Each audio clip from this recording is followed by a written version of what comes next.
Hey YouTubers, just wanted to give you a quick, hey kitty, just wanted to give you a quick um, photo of what I got here from metal detecting in Connecticut.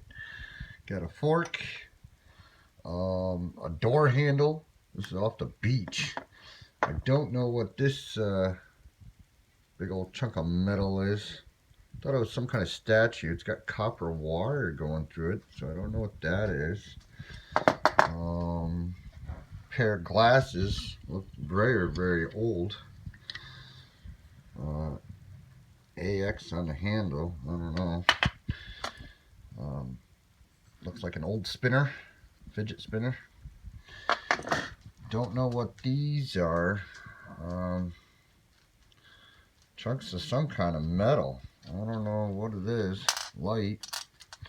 A little bit of change. Piece of a fishing lure.